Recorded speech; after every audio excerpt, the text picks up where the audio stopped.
And first of all, I think wanted to mention quite a few things as before we start off. Number one, to me personally, I wanted to really, I commend all of the scouts that have stuck through this, have taken some initiative to Jackson. I'll get you into in a second. Um, who have asked some great questions. I asked questions at the end for two reasons. Number one, to see if you're paying attention, and there have been some fantastic questions. Um, so for a couple things. Number one, I really do appreciate um, working very hard, and I also wanted to go over what the next steps are. A couple of, so I think there's been some, so some people out there first of all, I appreciate all the feedback and questions, especially the feedback. Sometimes I don't realize how fast I talk, so I'm trying to make a concerted effort to slow down. So as a result, that's why, so I want to be a little bit slow whenever I speak. Because whenever you are out there taking notes, hopefully you're taking some great notes. But also just keep in mind the PowerPoint was sent out to everybody, and it has every requirement on there but one. But one, or well, actually technically two, the very last ones. Whenever you turn in your homework, you have to interview, you have to do a little bit of research, do a career research. I want you to do that on your own. That's the very last thing. Now, I may get the question to say, someone says, oh, I don't have a copier to scan this in, which is fine. So what you can do is, if you have a phone, you can take pictures of it. You can send it to, send it to this email address right here. Please make sure, I would highly recommend two things. CC your guardian, your Aquila, and CC your Scoutmaster. Whenever you CC your Scoutmaster, it just shows to say, hey, look, we're not just sitting around. We're actually trying to be better scouts, better representation for your own individual units. So take the time, ask your parent, your grandparents, your guardians, their email address, and make sure you CC your individual Scoutmasters, just so they're aware as well. A couple of different things. Now, say if you don't have a scanner, which is fine. I'm assuming that because you're on here, you have the capability to take pictures. Take pictures of it and send it in. But I do need everybody to have their all the completed workbooks in at least by Sunday, and then on Monday, then we get to review all of your hard work that you have done. So you have quite a few days, and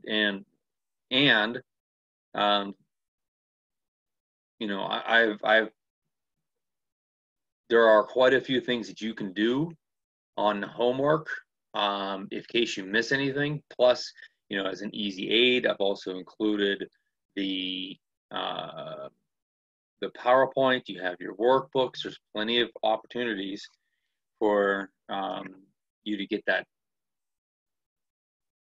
And then I know our professionals are texting me on the side to make sure I mention that it will take a week before we get this to everybody. So please make sure that you understand that we have this class. There's 2 health classes. There are quite a few other classes that are going on, and so it'll take a week for everybody to get that results. But like I said, make sure we practice 2 deep leadership regarding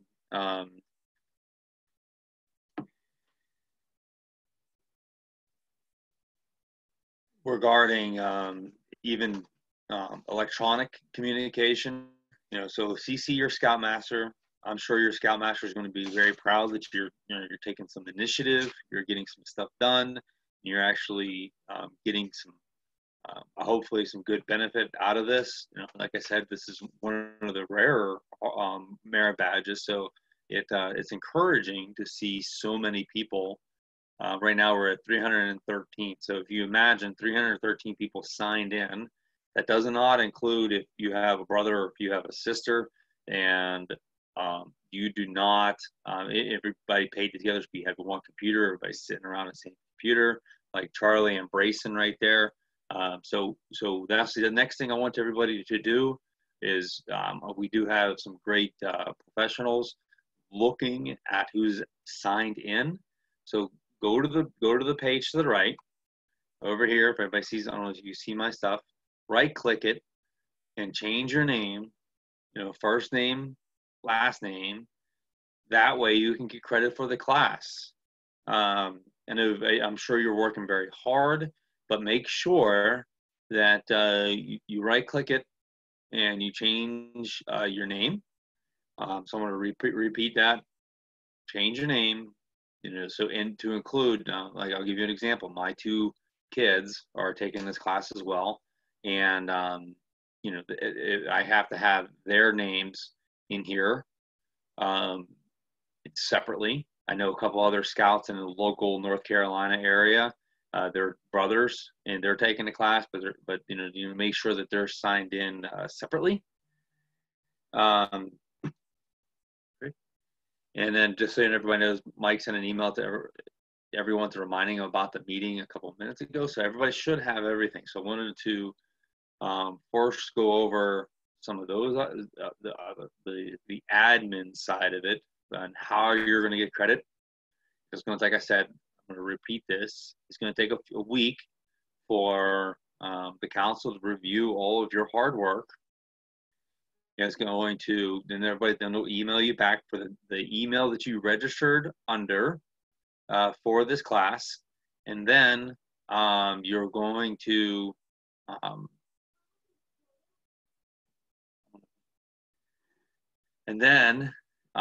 that's my youngest daughter. She's a wolf right now. So, but anyways,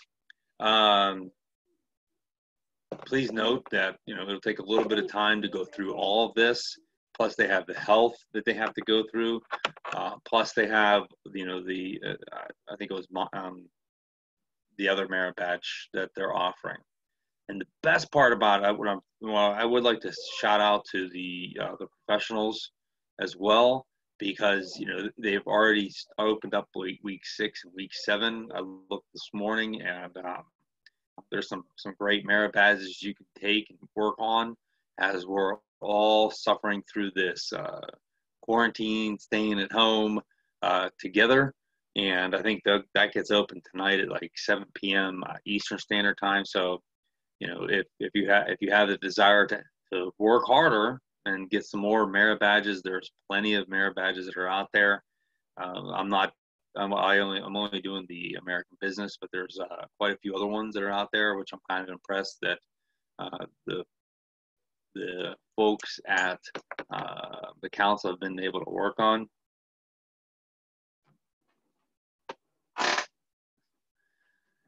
All right, so I just wanted to make sure everybody sees this.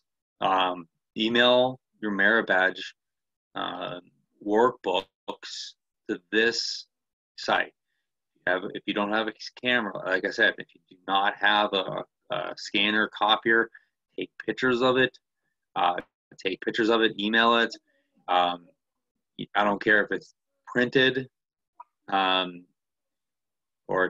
handwritten, but make sure your handwriting is legible. Ensure that you, on your scouter's name, you don't have to put my name down as a merit badge counselor. That's fine. I'll see you in a minute, Jimmy.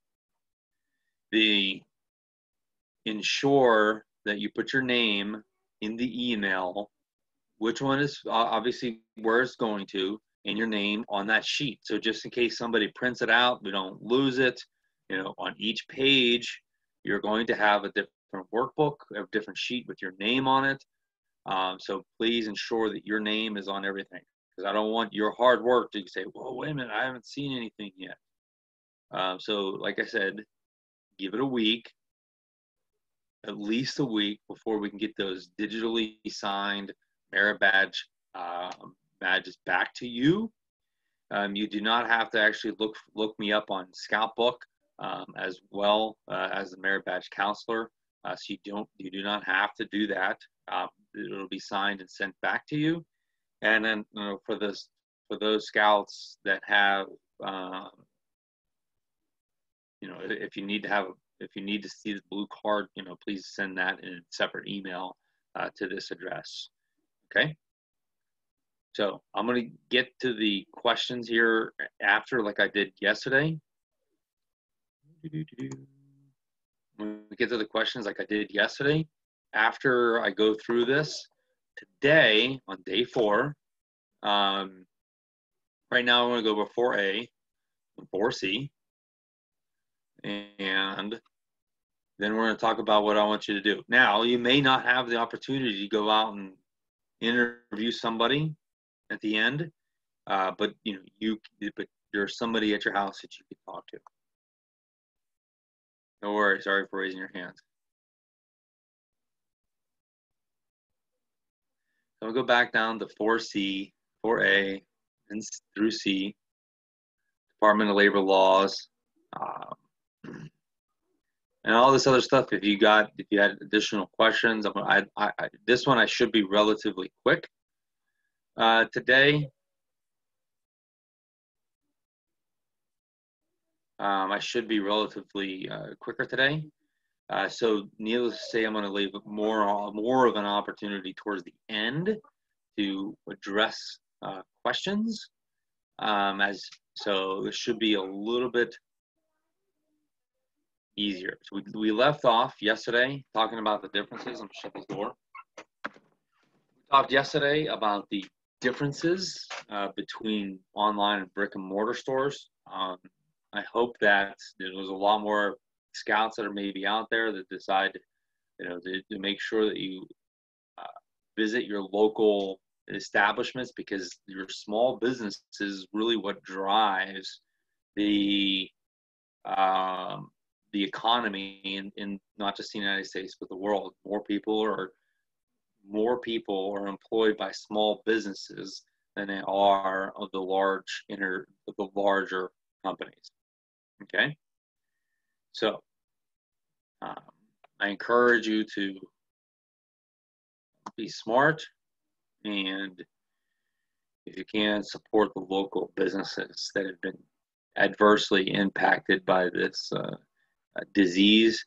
And my thoughts and prayers are with your family, if you know anybody that has been impacted. I can't imagine what you're going through. So one of the things I wanted to go over, describe the role of the Department of Labor, 4A, 4C, 4.3, 4.3, 4C. Department of Labor discussed 2 of the following topics. So whenever this is the challenging part for this class that I've noticed, is the fact that we're not having basically a good discussion. I can't have a good discussion with 300 some odd people, but your work that you're going to turn in is going to suffice for that. So the Fair Labor Standards Act, OSHA is extremely important. OSHA is what will shut down a company because they really look after the employees. FMLA means very, very, very different things for those of you for the scouts that are out in California in a Pac Northwest. You get paid time off or paid sick leave, PSL, paid time off. Completely different. If you have that situation, if you're out in California or up in Oregon or Washington, and you'd rather research PTO or PSLs, you're more than welcome to do so. But the Family and Medical Leave Act is a nationwide thing. That's why I included that. and the Employee Retirement Income Security Act. This is extremely important. You know, as you think about, you know, as you enter this is something I'd like you to take with you as we end this. Is now, if you could, your entire, you know, when everybody retires, you're going to retire someday. I'm going to retire someday. Actually, I've already retired once, but everybody's going to retire. And whenever you retire, you want to make sure you have money in your bank account. Now is the time to start saving for that. But right there, we're going to go over that here a little later. That's going to be part 2.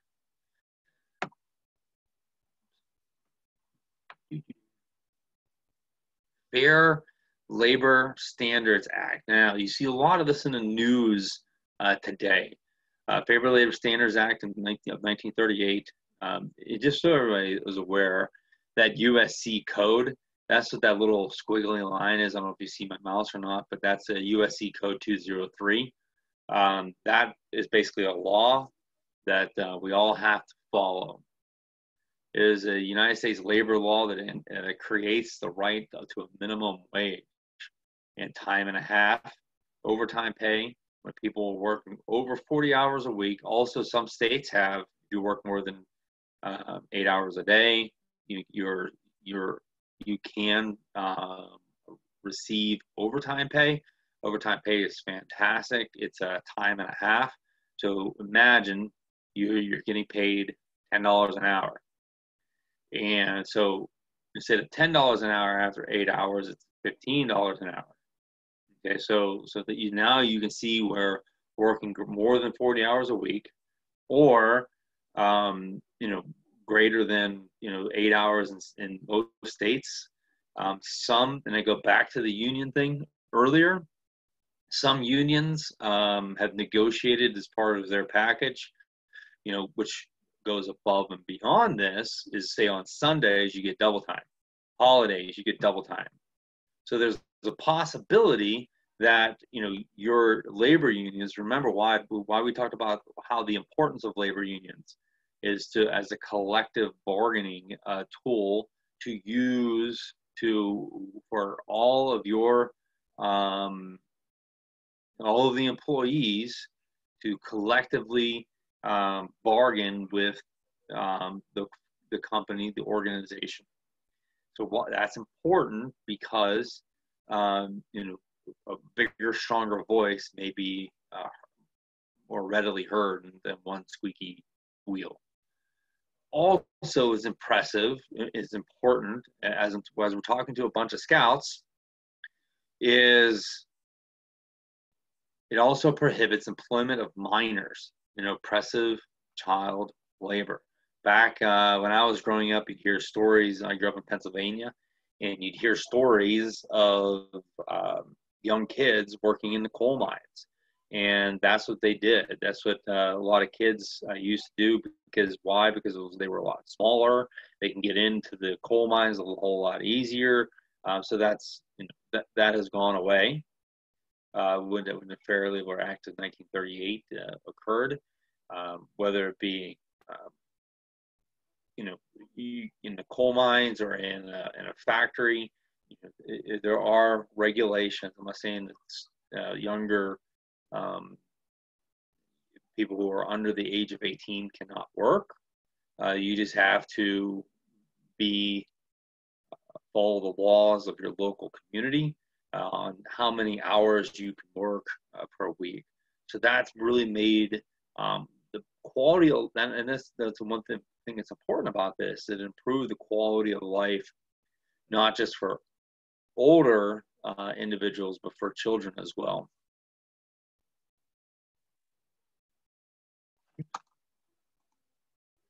And I'm sure everybody's seen this little sign right now. The federal minimum wage is $7.25. In some locales, like in the Pac Northwest, and for the scouts up there, maybe $15 an hour. So, but this is the federally mandated minimum wage. This is what I found online. It applies to employees engaged in interstate commerce or employed at an enterprise engaged in commerce or the production of goods for commerce unless the employer can claim an exemption from coverage. One of those typical exemptions out there, or maybe like your servers maybe getting a little bit less. That's why it's always nice to tip your servers because they make a little bit less and they work extremely hard. I always try to at least. So that goes to this right here. That's the minimum. You know, a state cannot go in and say, well, we're going to make mine, you know, $3.25. They can't do that, but they can always go above and beyond what the federally mandated minimum wage is. Now, OSHA is a fantastic organization. If you're taking safety, you know, I also do that one as well as a merit badge counselor.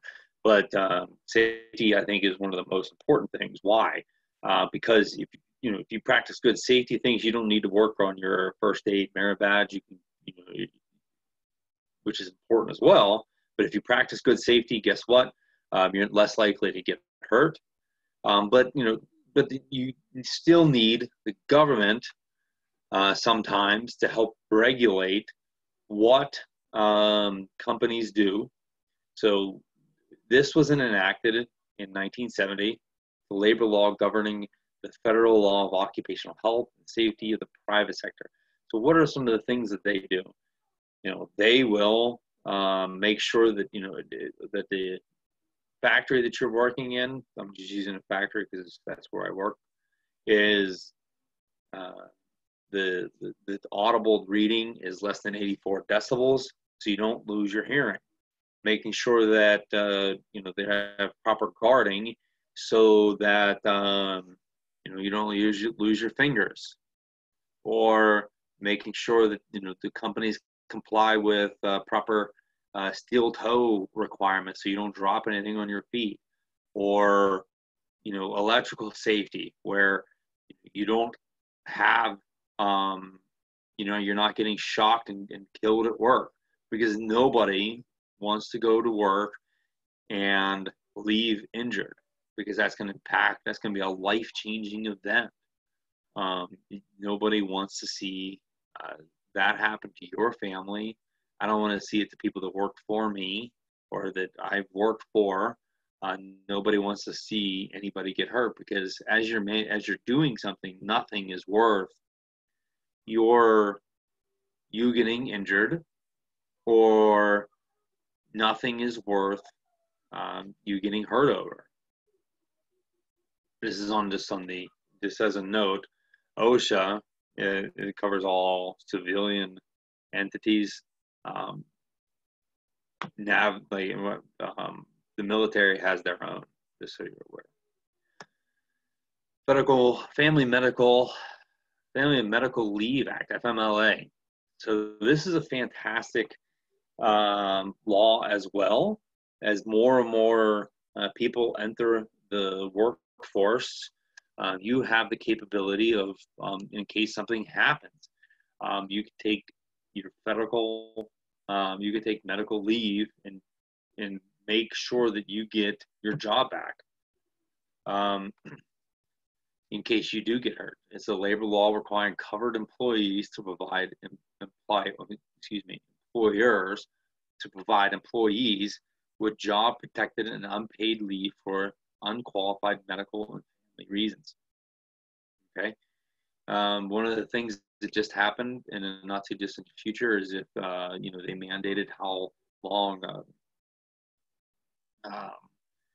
you can stay home if you have a newborn child, because that's extremely important. Some of you may have younger brothers or sisters that your family has stayed home for, and making sure that they get a good bonding time. So that's just one aspect of that law as well. So one of my favorite ones, because because guess what? We're all going to be old, be of the right age of being able to retire. the Employee Retirement Income Security Act of 1974. Basically, it's a federal tax and labor law that establishes minimum standards for pension plans in private industries. One of the big things that people have the capability of doing right now is your 401k. You hear that quite a bit. So imagine you take your money and you before you actually get into your paycheck, you take say 8%. Typically, it's 8%, and you put it into the 401k. Some companies, I'm saying, will match that donation, that contribution, and contribute that same amount. Every company is a little bit different, but at least protects you a little bit. So, for example, if you decide you put, say $1,000 a month into your 401k, they'll match that. Some companies match that same amount. So it really is company by company difference, but it establishes minimum standards. Now, this is the fun part. Okay, this is coming up on, I don't know if everybody sees this, is 161 slides total out of 160. This is about where I anticipated ending today, but I'm leaving me plenty of time. I see at least a lot of people with questions. So, Amelia, I'll get to you in a second. But this is what you need to do. Go back to, you need to select a business leader. Now, given the fact that we are in a situation in which you cannot leave your house, I welcome you to interview someone who's within your household. And interview this individual, learn more about his or her company and career path. So this one should have a wide variety of answers. Discuss what role ethics plays in making business decisions. Share what you have learned. I want you to write about what is your research on your worksheet. Right, Colin? Discuss the roles that ethics play in making business decisions. Share what you have learned with your counselor, and you're going to do that via the workbook that you're going to submit. Okay? Also, everybody has their workbook. This is the workbook. I'm just going to go straight from the workbook. Choose one of the primary areas of business, identify the career opportunities. Oops. And those are do one of the two items. Okay. Choose a business, research how it applies to each of the primary areas, and share what you have learned. That's requirement number 5. Okay. It might be a little bit hard, but I want you to research, choose a business. Choose a business that, we can easily recognize, please. And then please understand, please do that for number 5. Then do one of the following, whether it's A or B. Choose one of the primary areas of business and identify 3 career opportunities. What you want to do in business, okay? And select a business leader to interview. You can do that one. It might be a little bit easier.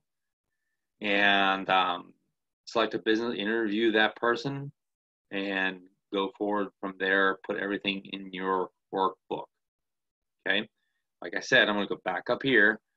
It's a number 116, I think it was. Then by Sunday, email your completed workbooks. I don't care if you scan it, right, Colin? I don't care if you scan it. I don't care if you take I don't care if you take photos of it. I don't care if you take, if you scan it in, type it, print legibly, put your name upon it. Give us a week. We'll send the council is doing a fantastic job. They still got, all the rest of the merit badges they're working on all for next week. So these dedicated individuals are working very hard. So hopefully I answered some questions and some of the feedback, and I was slower enough. Like I said, I do appreciate. I'm going to go through here. I see at least 5 people raise their hands. I'm going to go through this.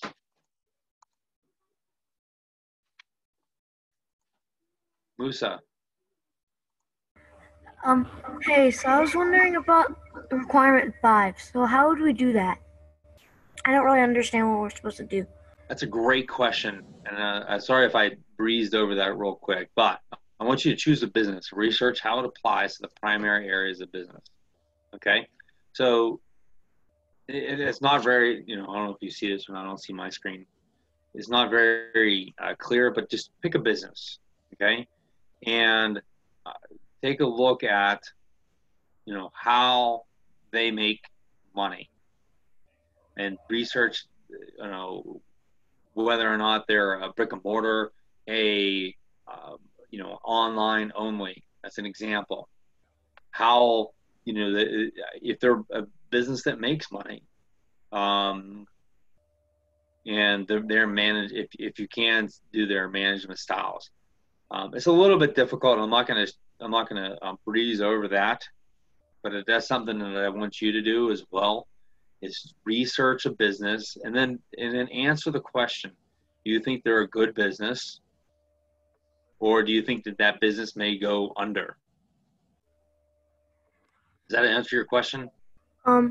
So what's the difference between financing and accounting?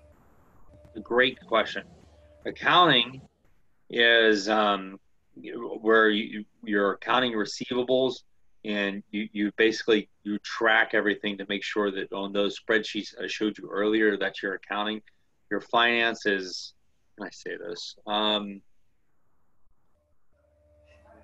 Finances. I haven't heard that in a while. Let me get back to you on that one. Finance is basically all. Accounting is how you track it. Finance is the overall money that goes in the out. But I'll double check that. It's a great question. Okay. I forgot. Lie to you. So for accounting, could we say like they offer jobs that like allow, they offer jobs in that subject kind of thing? Absolutely. Okay, thank you. Yep. Trying to get to everybody else. Ignacio.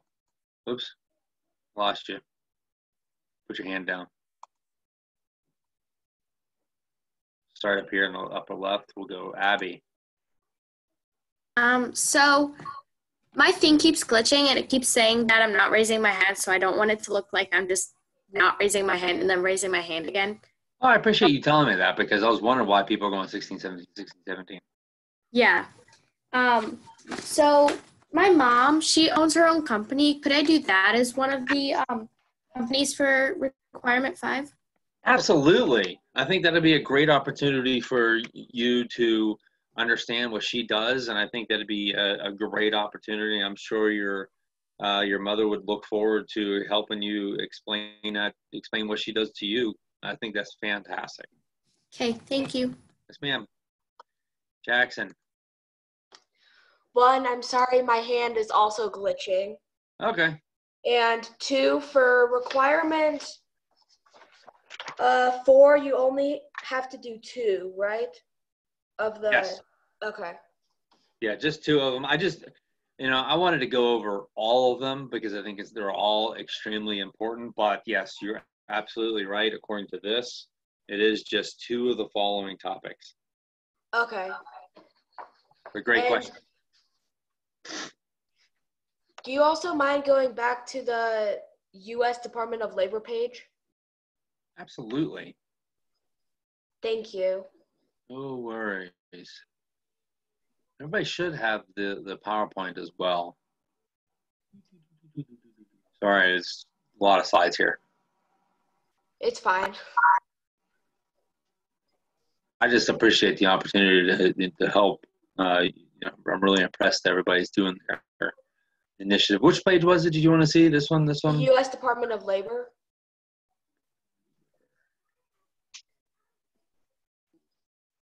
Oops. That one? No, I think it's back. Let me It's know when it's before the 4A. It's just, it says okay. describe the role of the U.S. Department of Labor. Okay.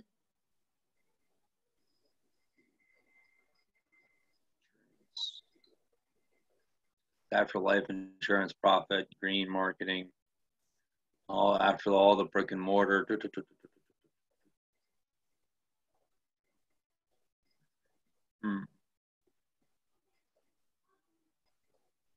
Yeah, 4A is the Fair Labor Standards Act. That's 4A. Huh. Yeah, then you might have, just make sure that you have the 2020 printing of the book. It says it was updated in January. I'm sorry, it said it was updated in April of 2020. Okay, good. Yeah, because that's what I'm using right here. I don't know if you see that or not. Yeah, I see it. Yeah, that's what I'm using right there. That's what I got for 4A. Okay, I'll just figure it out on my own. Okay, sorry. Thank you.